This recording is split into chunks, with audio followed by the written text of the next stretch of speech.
So, okay. If attention is the most valuable resource inside an organization, today, attention is the most valuable resource inside an organization today. What structures, protect it, curate it, contain it. What structures, if attention is the most valuable resource in an organization today, what structures can be put in place to protect it, to direct it, to align it? It's not just, or what containers, what variables, what aspects. First, I think it's a conversation about awareness, about actually thinking about what it is that I'm saying as a culture, as a management, as a participant in a business, as an actual individual, that within the organization, attention would become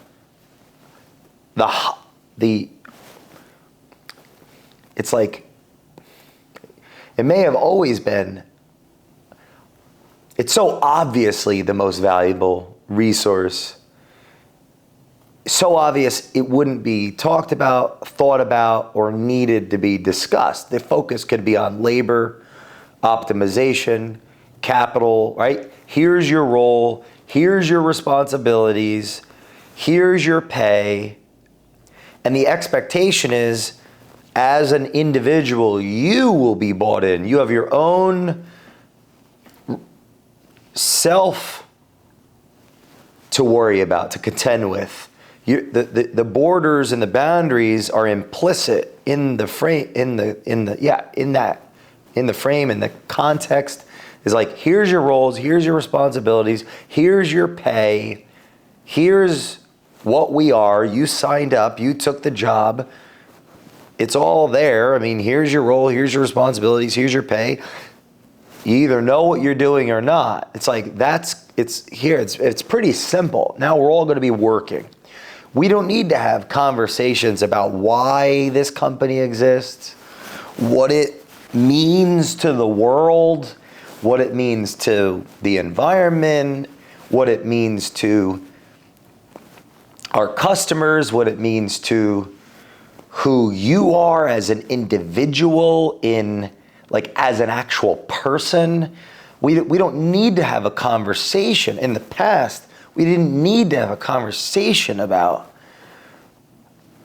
how what we do as an organization may be in conflict or contradiction to what you believe as an individual. If you're an employee, you could have a differing worldview of how you'd live your life if you were the organization than the organization lives its life. Example, the organization may be providing a product that you as an individual aren't interested in. So for example, someone that doesn't smoke cigarettes, or someone that doesn't eat fast food, or someone that doesn't exercise. Okay, so let's use someone that doesn't exercise, works at a gym, and they don't value exercise, but they value that they know how to work at, whatever role they are doing. They know how to, they're working at the front desk and they're greeting customers, and their job is to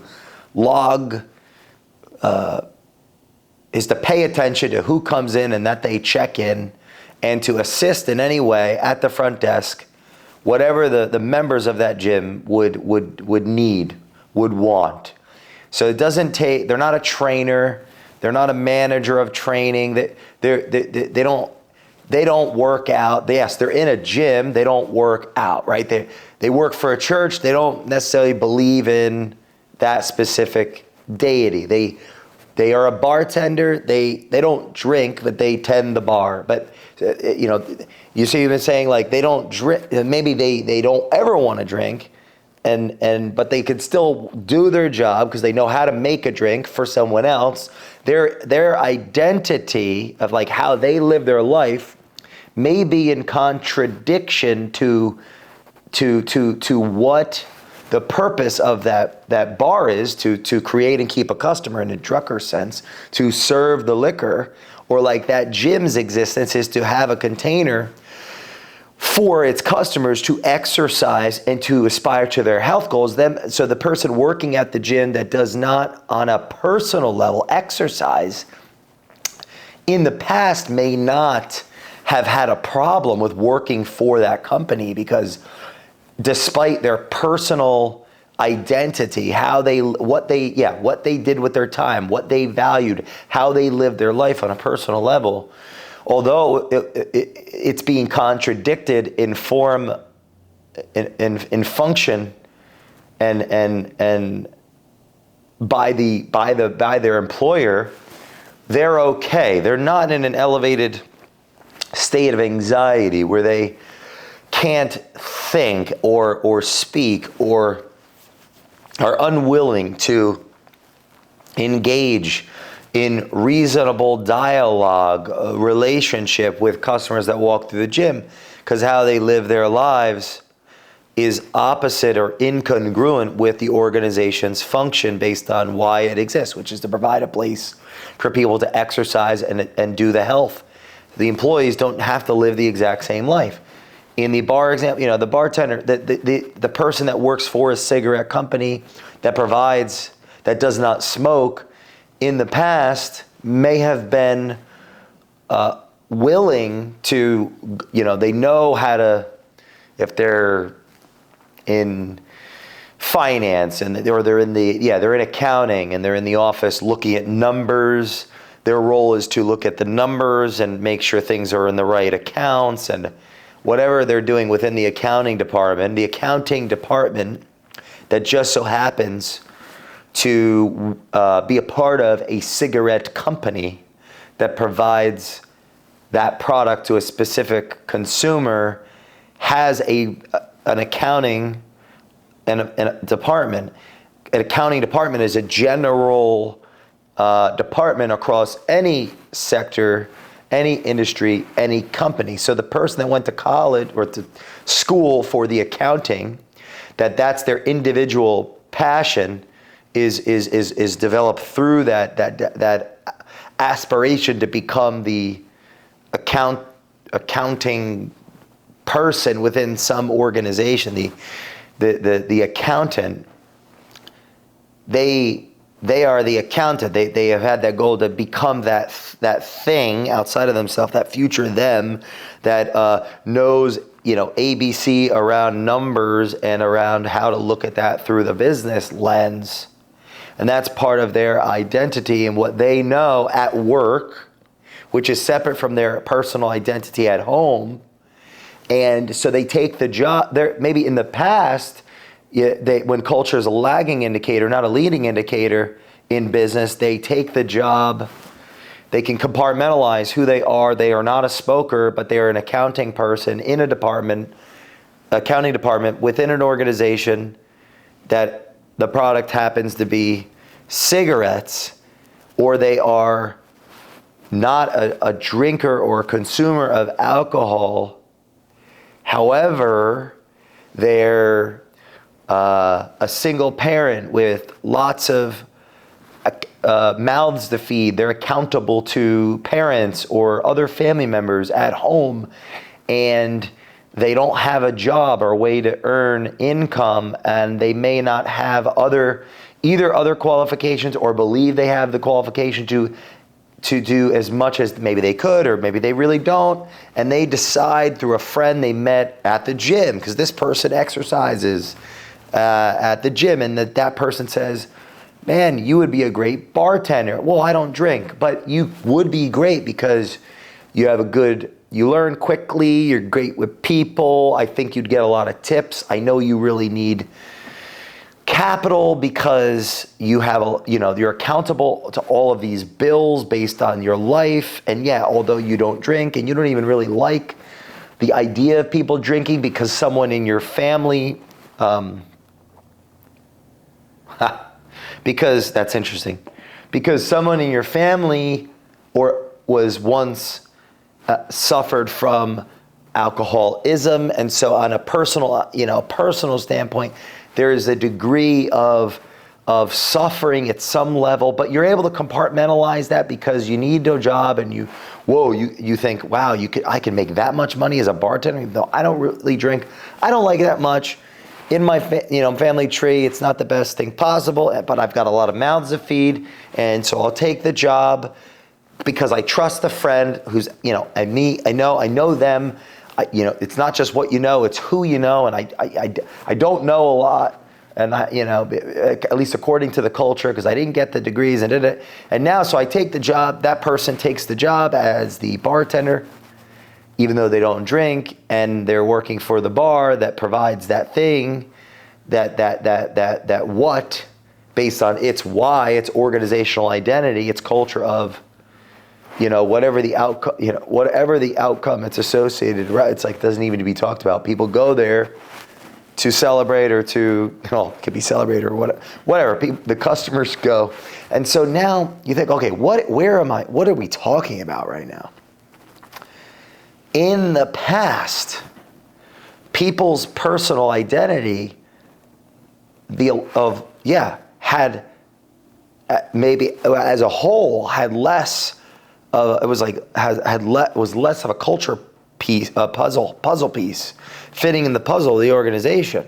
Someone would go and they would get knowledge and they would learn something based on the career they had. The accountant that works within the department of accounting for the cigarette company that doesn't smoke and doesn't even like that much, they could have their own personal beliefs and still go to work and do the best possible job. So the accounting, they would value their accountancy and the accounting and the function to the organization and their purpose, their self-purpose within their own self-story and identity would be valued higher to them than their dislike of cigarettes. And so they maybe that person would take the job. Maybe that person could believe in the company. And of course, there's plenty of people that would not on a personal level, on an individual level, plenty of people that would not work for a company of something that they didn't value as people. And there are plenty of people that would compartmentalize that, and and there's plenty of the more financial pressure, the more individuals are accountable to other things, the less their ability to respond to conflict comes into play. Their personal responsibility of how they aligned their identity needs to be with what it is that they do. And so, but today, people's identities are, that's the central argument here, is that people's personal identities, the employees of organizations' personal identities are closer linked to the personal identities of the institutions, to the cultures of the institution, what they stand for, why they exist, what they do, how they function in society. The employees are paying more attention across the board based on the culture of society to who they work for, what they do, what they actually do, why it's important, how they function in society, what impact they make on the world, and do they pay accordingly? Sure, but does it fit into the lifestyle that I have based on the life that I want and how I fit into this world? And so even if this isn't something that's thought about or talked about by the people in relation to the organization, it's a thread line in the unconscious or unspoken beliefs that influence choice, behavior, ritual, habit. Example, people that don't value going to work because they're not used to it, they are used to other ways of living. The office has to come up with, the responsibility would fall on the organization to figure out how to get people to work when it is that they don't expect it and or value it, or some combination. The accountability is not there from the expectation, and the personal responsibility isn't there from the choice, the interest. Just like, for example, some people go to church every Sunday. Their personal identity that aligns with the ritual of going to church and being within the church. They make a conscious choice to do it as a consequence of it being a part of who they are for whatever reason. Potentially, what strain of theology they follow, how they were influenced throughout their life. They go there to worship. That is part of their worship. Others do not go to work to do their job. They do it from within their home with their book or without their book and their prayers, or like they have a different identity in relation to what it is that they believe and how they are attempting to operate in reality within their faith from an identity level. So that it's going to impact the culture of the organization, of how that organization informs them on how to behave and what is important and what is not important and what they should value and what they shouldn't value. If organizations are operating like the church that expects the people to come when they aren't used to coming, they don't want to come, they don't think it's valuable, they don't know that they haven't experienced that there could be value from actually going, then they're going to stay home, and potentially some of those people may end up being more productive than many people that go to church. They may be more productive in the output of behaviors and relationship cultivation and spreading of the product through how they serve their communities and relationships, how they live their lives. They may be those that don't go to the office, that work from home, that don't go to church, that do church from home. They may be, but they're associated with ABC Church, and that's where they get their information and what they acknowledge in the, hey, don't give me the credit for this good faith, give it to my church. And well, where's your church? It's over here. So they are an ambassador of that organization that's providing that product through the exemplifying that, that serves people as they relate to it. They're giving the acknowledgement to that physical place. Other people, out of the 10 people they meet that observe them and they're like, whoa, look how you show up. I'm going to go to that church. Well, yeah, I give it to that place. That 2 of the 10 are going to go to that physical place and they're going to want to participate in that product because they're associating the value with how somebody shows up. Now, a minority of people might not have to go physically to work to be productive, to be in purpose, to model the core values. A minority of the people may just have that. Majority of people may not, and they actually would benefit beyond their awareness at being in the organization, at being around the people, at being at the office and getting the training, getting the modeling from occupying physical space at work, learning the nuances, understanding from experience of mentors, being held accountable to work harder and more intelligently by peers from the internal competition that happens when there's cooperative play going on, because it's a safe environment, it's a fun environment. People are having fun doing their jobs. The time passes very quickly. There isn't dread.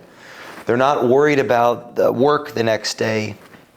Sundays are exciting. They're not debilitating and sad, and there isn't despair. I remember reading a book recently by Michael Bloomberg about his life and how he was so excited Sunday to go back to work on Monday, and how important and that was for him. And Look from a standpoint of business success, a new idea, the Bloomberg terminal that like just about everybody has. This person was not dreading to go to the office on Monday, was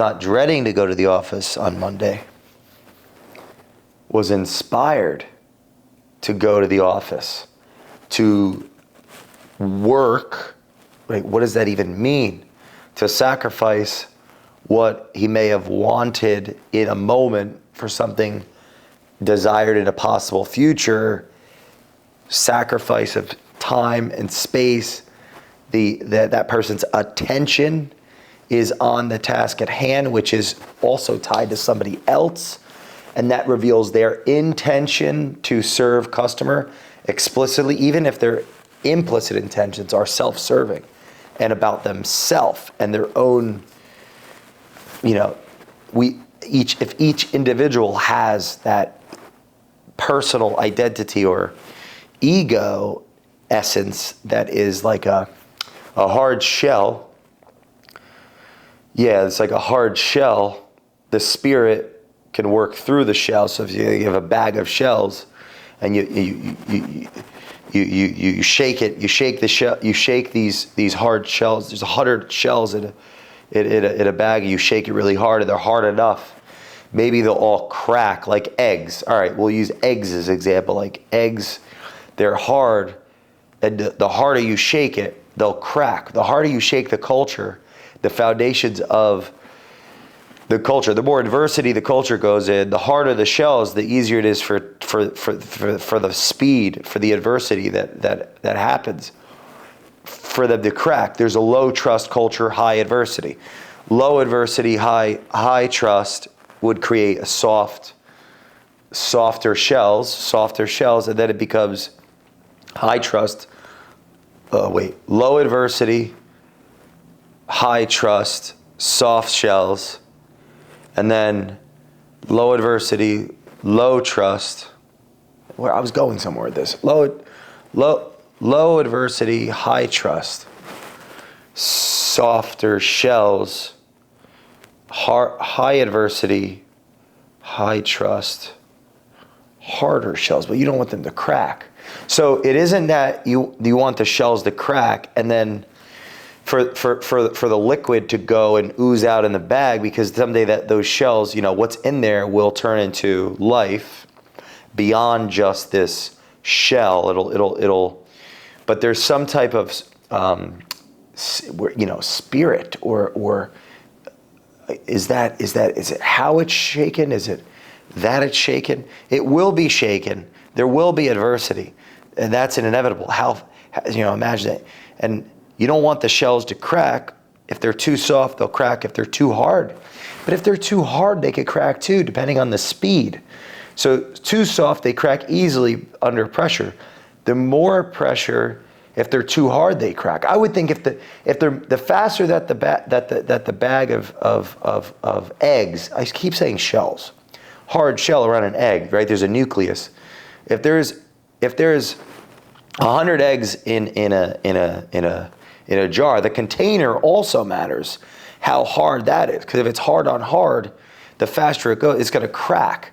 But it's like if it's hard shell and it's soft, that it might not. If it's soft shell and hard, that it might. I'm like totally getting lost in this metaphor. This is good. It's live. I'm trying to say that it's like that quote I heard once that the soft times create the weakness. The weak create then the weak that leads to harder times, which create the strength. The strength leads to the easier times. It creates the weakness. The weakness creates the harder times, which creates the strong. And so I completely lost where I was going with that, which is beautiful and exciting because really what a testament to trying to explore this idea. And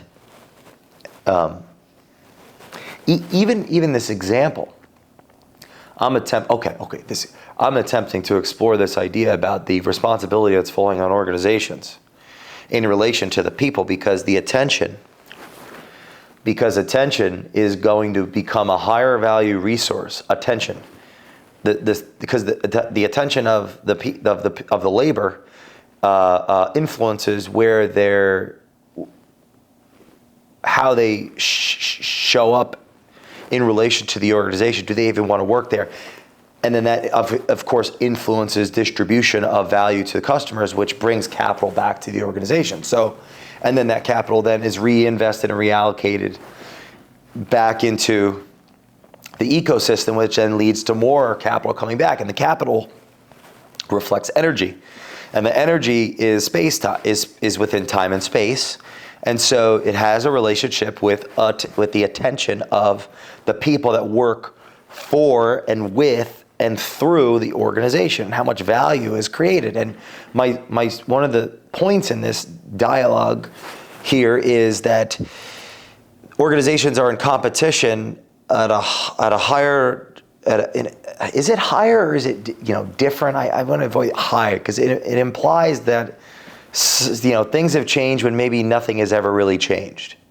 That hasn't there always been a battle between up and down, down and up, side by side. There's always been conflict. There's always been a necessity to relate to one another, for relationships to form.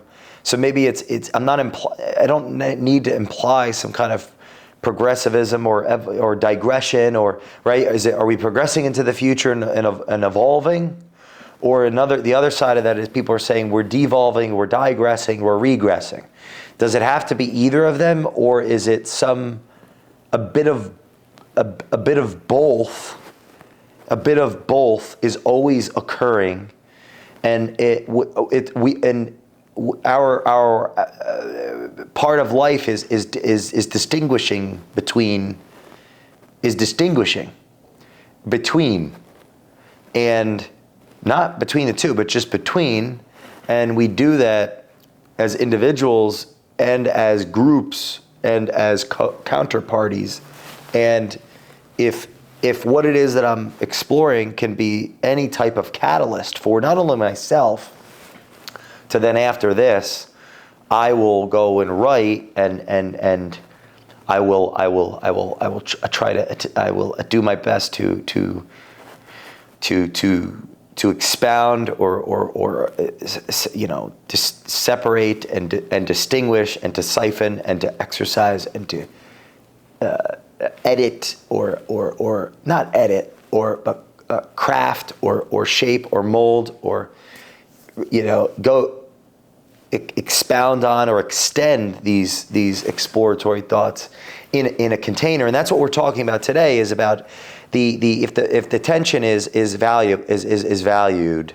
I said more valuable. I'm being hyperbolic of my time. I'm like, of course I'm being hyper. That's what sells, right? To be hyperbolic, to be dramatic, to be absolute. Only a Sith speaks in absolutes, which is an absolute. It's like, okay. So yeah, okay. Attention, and do I actually believe that? Yeah, I do, but I'm concerned to be absolutist on it. But I do think that attention is something to pay attention to, and enough to have this conversation, that the attention of the people is example, a disengaged employee, a disengaged person from their role and responsibility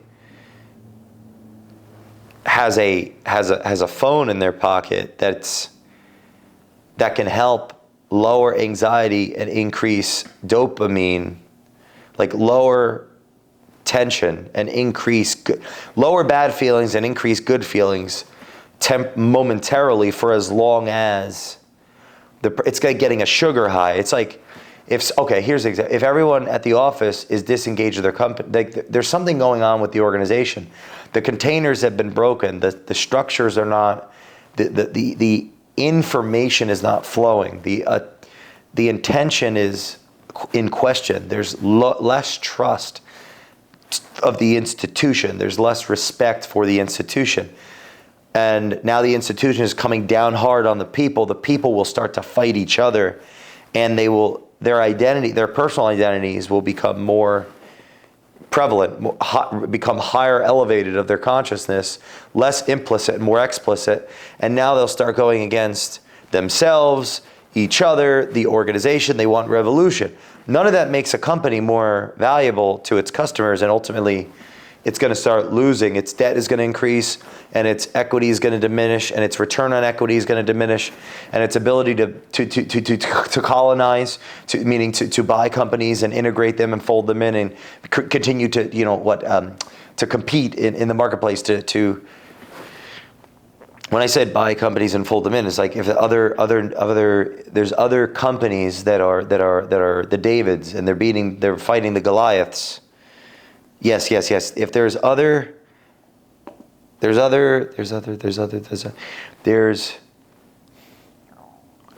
in a market of competition, there's inherently going to be Davids going against Goliaths, like a startup going against the big company with, through the new products that have a potential to become accepted by the marketplace, that are performed by people with less to lose and more to gain. And that less to lose and more to gain is an advantage to those people against those with more to lose and less to gain, which are the bigger organization.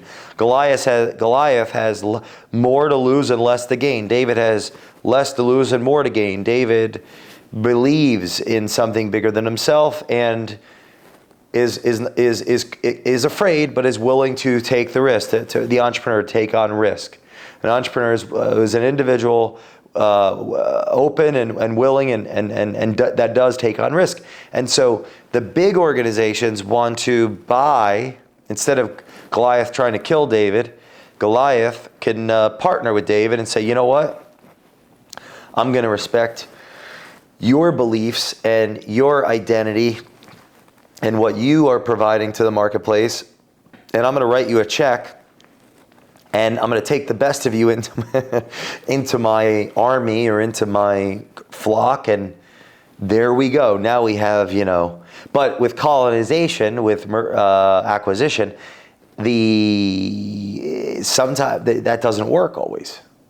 And some idea, I'd say, the more powerful the idea, it's like at the very depth, right? Like that was never going to happen with Goliath and David, because if David's fighting, he's with the eternal and Goliath isn't, well then there's no check that they could ever write. They're not going to sell their company to this Goliath. So what's going to have to happen? Goliath is going to have to compete with David. Now how's it going to do that? Well, the Goliath has to inform its people of its ideas and influence them to be able to rise up to those ideas, work together, provide a better product and service to beat the smaller company. If they're not going to be able to buy them, they need to compete with them. And how do they compete with them?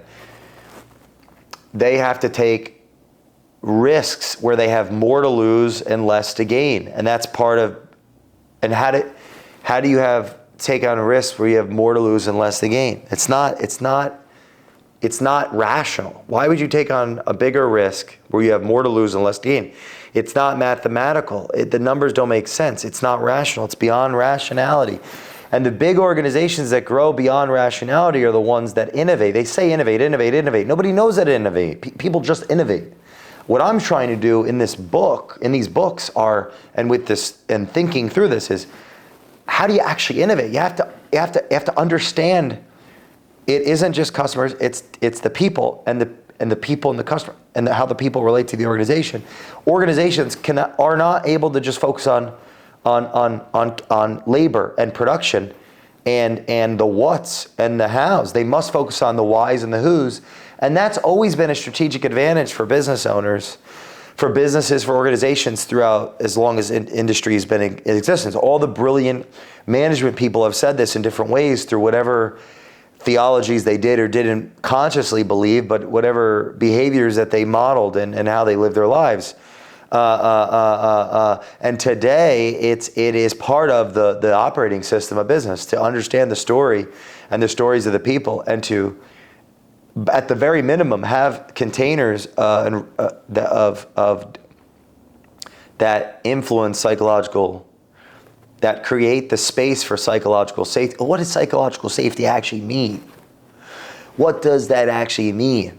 It means that people at work, it's like this intensification of personal identity and organizational identity. And if either of them become too intense, there's so much friction that it explodes and trust is lost. People can't work together. And in the pandemic time, we saw this at scale where people's beliefs they had no choice. The beliefs had no choice but to battle and fight against one another, because the actual the trust was broken down. The trust was not there. There wasn't more trust than there was difference of opinion of how to live life and how to be people. The trust has to be greater than the personal identity. If the personal identity is greater than the trust, but what influences if the personal identity is greater than the trust, then there's going to be violence. If the trust is greater than the personal identity, then there won't be violence. And dialogue is the way in between. So with an organization, the same thing happens. Information has to flow from the top to the bottom and the bottom to the top, but it naturally is easier to flow from the top to the bottom than the bottom to the top. Just like in a country, in a society, in a world, from the top to the bottom to the top. At the same time, the more corrupt the top is, right? The more corrupt, meaning like, this is, I guess, where integrity comes in, or hypocrisy. People don't like, on an individual level, we all dislike hypocrisy, yet we're all hypocrites at some level. The question is, are we 99% a saint and 1% a sinner, or 99% a sinner and 1% a saint? And everybody on the planet is a guess, but it's some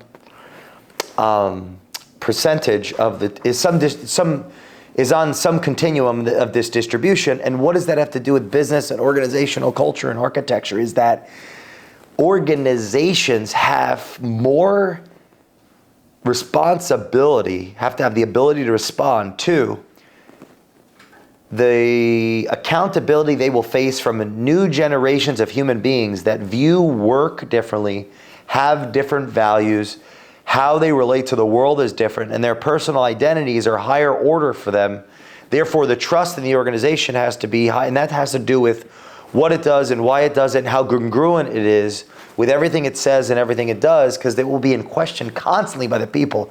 And this is why culture matters for business, and it's a leading indicator of 2026 and beyond, not a lagging indicator at all anymore.